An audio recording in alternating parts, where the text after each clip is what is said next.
Stella në fakt është më e favorizuar në këtë bisedë nga unë, sepse I ka më të bardhë dhëmbët. Tani unë edhe shumë të tjerë që duam t'i çojmë dhëmbët në një nivel, po themi pak më të madh të bardhësisë, mund të bëjmë sod, lëkur banane, lule shtrydhe, limona, gjëra të tjera, po prap shohim që nuk dalim aty ku duhet. Stella, çfarë I bën ti për shembull? Unë I trajtoj pa lëkur banane, pa sot, pa lule shtrydhe, pa vaj ulliri. Me dentist, Po, nuk kushtojnë edhe aq shumë, është thjesht një kurim që njeriu duhet ta bëjë nëse do të ketë një buzëqeshje të bukur dhe dhënë të shëndetshëm. Por më së miri një gjë tjetër do të na e tregoj pikërisht stomatologi Arsida Çalja. Mirë se vjen. Edhe faleminderit që rikthesh në studio, sepse ka shumë nga ata që ndërrojnë të kenë dhëmbë vezullues. Tani le të themi është e mundur apo jo? Po, patjetër që është e mundur. Zbardhimi I dhëmbëve tashmë është kthyer në një trend për të gjithë të rinjt shqiptar dhe duan që duhet të kenë një buzëqeshje sa më të bardhë, sa më vezulluese, dhe kjo tashmë është e arritur nëpërmjet zhvillimit të teknologjisë dhe me anë të zbardhuesve që ekzistojnë. Dhe zbardhimi mund të kryhet si në ambientet e klinikave, ashtu edhe në kushte shtëpiake. Por gjithmonë me produkte le të themi të cilat nuk janë kaq natyrore, por profesionale. Pra, nuk zën vend që ta themi njëre mirë të gjitha ato produkte që unë thash pak më parë, banania, lëkura, Këto janë metoda që njerëzit mund t'i përdorin në kushte shtëpiake, por që vetë si mjeke do rekomandoja më tepër metoda profesionale. Mund t'i realizosh në kushte shtëpiake, por gjithmonë duke pasur ato përbërësit të cilat janë farmaceutik. Po pra, sepse besoj ne gjejmë këto mënyra të cilat vijnë nga historia e viteve, por kam përshtypjen që ka ndoshta vetëm një efekt momental apo. Po, zakonisht sepse për momentin na gënjejnë pak, na krijojnë iluzione se arritëm qëllimet apo jo. Po. Janë efekte momentale, mendoj, vetë si mjeke do rekomandoja zbardhime të cilat mund të kryen në ambientet e klinikave ose në kushte shtëpiake, por gjithmonë duke me produkte të cilat kanë përbërjet të tyre lëndën zbardhuese, domethënë, zakonisht peroksidi I hidrogjenit që është baza. Ne dim që ka dy mënyra zbardhimi, të paktën këtë kemi njohur deri më tani. Ajo që rekomandohet dhe që bëhet pikërisht sikurse ti e the në klinikat e profesionistëve, por edhe në kushtet e shtëpisë nëpërmjet masave. Na trego pak më tepër për ndryshimin që kanë këto dy procedura midis njëra tjetrës. Janë pra dy procedura, njëra mund të kryhet në ambientet e klinikave dhe rezultati është I menjëhershëm, ndoshta brenda edhe një dite të vetme, ndërsa ato që kryen në kushte shtëpiake, gjithmonë me rekomandimin e mjekut, mund të kenë një afat kohor prej 2 javor. Mund të arrit rezultate. Pra duhet të presim, le të themi në këtë rast. Sepse duke qenë se pacienti realizon ato në kushte shtëpie, duhet që përshimtja e hidroksidit, peroksidit hidrogjenit duhet të jetë në sasi më të vogël, sepse pacienti domethënë mund të abuzojë, mund të vërë sasi më të mëdha të xhelit zbardhues në këtë masën që ati I bëhet paraprakisht në klinik, mund të abuzojë me xhelin zbardhues dhe mund të shkaktojë dëmtime. Prandaj efekti ansor në këtë rast sekundër. Është efekt ansor ose një efekt tjetër ansor që mund të lindë nga kjo është që mund të vendosi më tepër sasi xheli dhe kjo mund të dalin në gingiva dhe mund të japi djegje të gingivave. Po shohim, kemi ca foto Arsidë dhe mund t'i tregojmë nga puna e Arsidës apo jo. Të kuptojnë se çfarë ndodh në një proces. Në këtë rast Ani na çon më njëherë tek fotot, kemi të bëjmë me procesin e lazerit, ë? Po, kjo është një proces që realizohet në klinikë, kam realizuar në klinikë, nuk është proces me lazer, është një xhel zbardhues pak më I thjeshtë se lazeri. Efekti është I njëjtë për të dyja rastet, por nuk është aplikuar lazeri për arsye sepse mund të ketë edhe dëmtime efekte ansorë, siç është për shembull nga temperatura mund të arrijë në dëmtim të pulpës. Dhe kam preferuar gjithmonë të zgjedh këtë lloj metode që aplikohet shumë thjesht në ambientet e klinikave. Izolohen mirë, domethënë, vendoset një hapëse goje paraprakisht, izolohen që duket qartë. Po, izolohen mishat e dhëmbëve me anë dhe të tamponeve të pambukëve, vendoset gjithashtu një aspirator për të krijuar një thatësi absolute. Thahen të gjitha dhëmbët, mishat e dhëmbëve dhe vendoset një xhel paraprakisht për të bërë izolimin e mishave të dhëmbëve në mënyrë që kur vendosim xhelin zbardhues tek dhëmbët të mos ketë kontakt me pjesën e gingivave. Se mund të krijojë irritime apo jo? Irritime, mund të krijojë zona ishemike, por edhe kjo domethënë është kalimtare. Pasi vendosim gjelin zbardhus, kjo me anë të lampës që është edhe në foto, bëhet polimerizim për brenda disa sekondave, më pas aplikojmë gjelin zbardhus, i cili mund të zjasë 15 deri në 20 minuta. Pas kësaj, pacienti hiqet domethënë gjeli dhe pacienti i tregohet në pasqyrë efekti që ka arritur në moment. Nëse pacienti është i kënaqur me rezultatin që ka arritur, mund të ndërpresim aty procedurën. Nëse nuk është i kënaqur, dëshiron akoma zbardhim të mëtejshëm, mund të bëhet përsëri në të njëjtën kohë, bëhet një seancë tjetër, po në atë moment, pa hequr gjelin fare, domethënë. Deri sa seanca është e lejueshme dhe normale që të bëhet në këtë proces, pra derisa të arrihet, le të themi, kënaqësia e buzëqeshjes së dëshiruar? Zakonisht, domethënë tek sa më të bardhë i ketë pacienti dhëmbët, aq më shpejt arrihet rezultati dhe mund të jetë i kënaqur dhe me një seancë. Ndërsa ka raste të tjera kur pacienti dëshiron akoma bardhësi më të madhe, shkëlqim më të madh të dhëmbëve të tyre dhe mund të arrihet deri në 3 ose 4 seanca. Nuk ka asnjë lloj efekti ansor, i vetmi efekt ansor në thonjza që mund të themi është një hiperdjeshmëri, që mund të zjas nga 24-48 orët në vazhdim.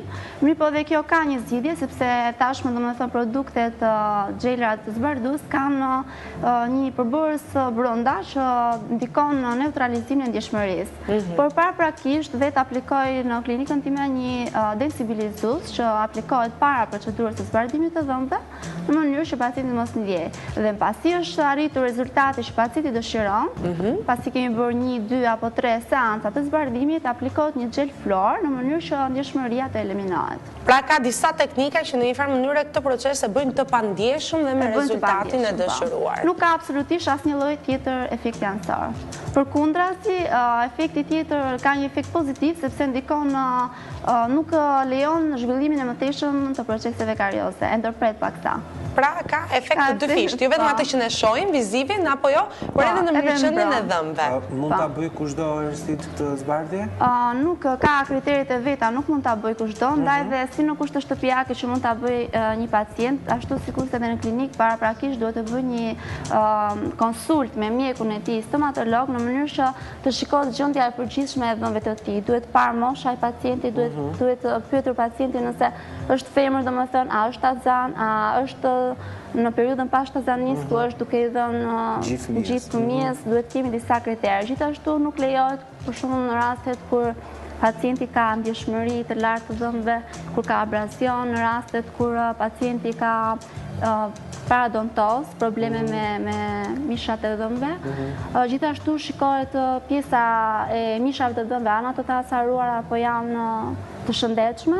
Ka disa, prandaj dhe është shumë e nevojshme. Ka disa kritere, pra jo çdo kush mund përfshihet në këtë gjë. Pastaj ka edhe njerëz të cilët kanë procese karioze shumë të zhvilluara dhe normalisht nuk lejohet të bëhet një zbardhim profesional. Këtë identifikoni ju profesionistët apo jo? Prandaj dhe është e këshillueshme dhe nuk jam dakord me pjesën e këtyre metodave primitive në thonjza që mund të realizojnë në shtëpi.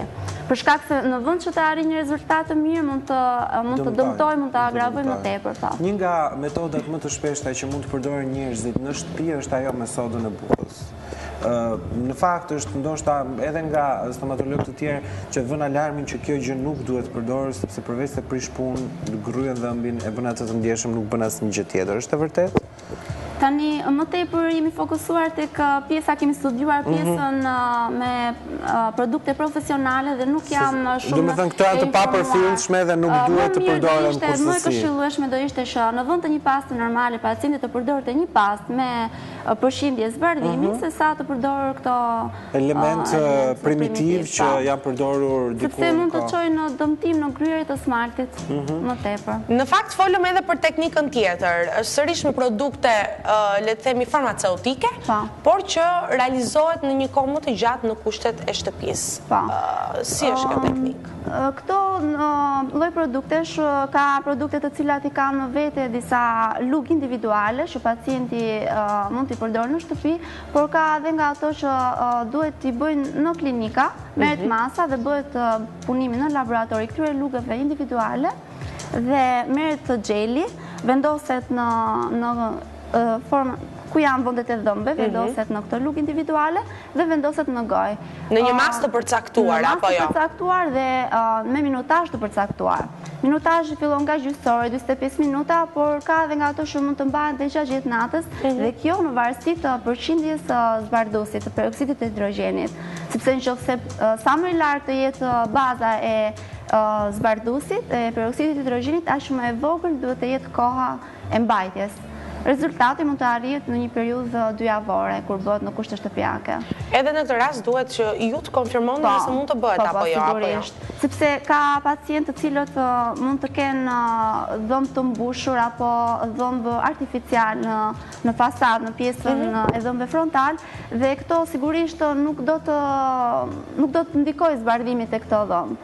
Do të mbetin Prandaj, po, ato do mbetin në ngjyrën që janë dhe dhëmbët që janë vital do të ndryshojnë ngjyrën e tyre.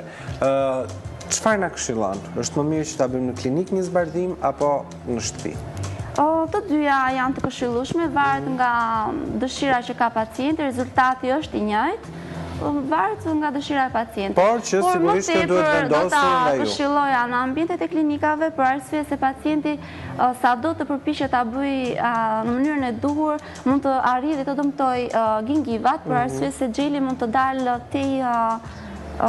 tek mishat e dhëmbëve, pra në një formë të thjeshtë. Ndërsa në klinik bëhet izolim i mirë i gingivave. Në shtëpi mund të, ose kozjatja, për shembull pacienti mund të mendojë që duke mbajtur më tepër mund të arrijë një rezultat më të shpejtë dhe mund të çojë në abuzime dhe në dëmtime edhe më të rënda, pra ne abuzojmë në këtë rast. Nëse na dëmtojnë mishat e dhëmbëve, në rastet kur aplikojmë vetë, në procesin që bëhet në klinik, ti the që është një gjë momentale.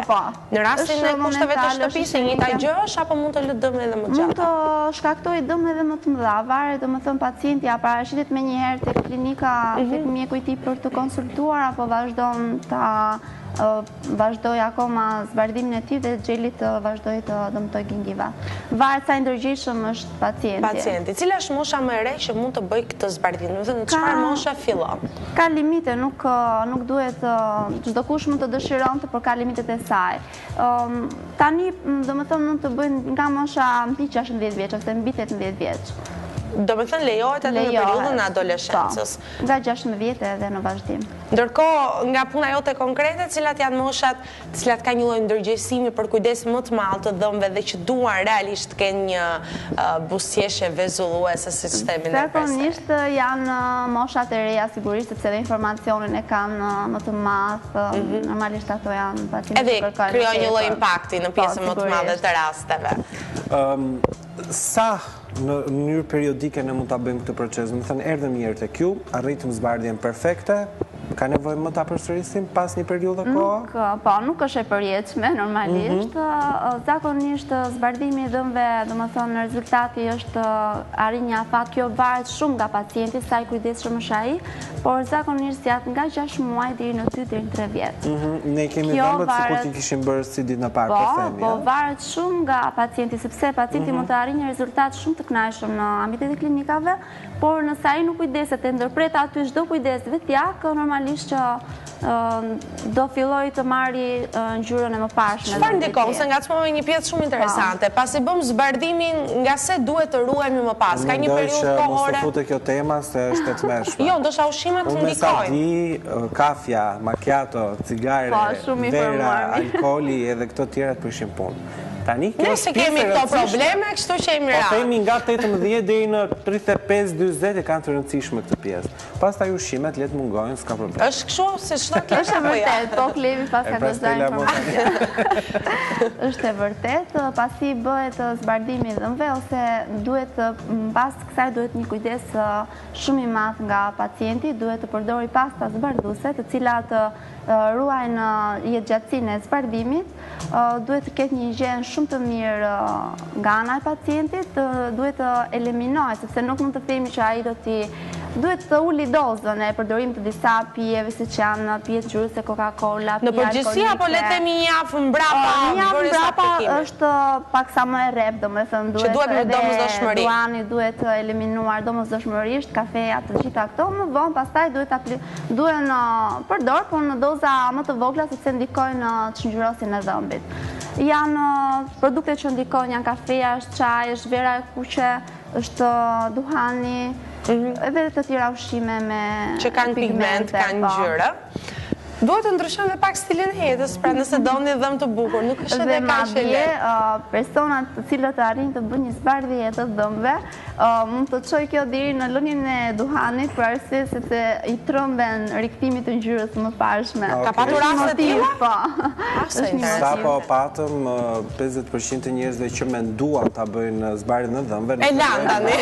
Më mirë lën zbardhjen e dhëmbëve sa duhanin, kështu që ne sot jemi munduar të hedhim dritë edhe të mbi dhëmbët tanë. Është më së saktë të hedhim dritë mbi dhëmbët tanë, por edhe të këshillojmë njerëzit veten tonë e të gjithë ata të cilët mendojnë se në kushtet e shtëpisë me të gjitha produktet ushqimore të mundshme, aq më tepër ato që kanë pigment, jo vetëm që nuk zbardhin, por prishni punë. Kështu që Ersi do të falenderoj shumë që ishe sot me ne.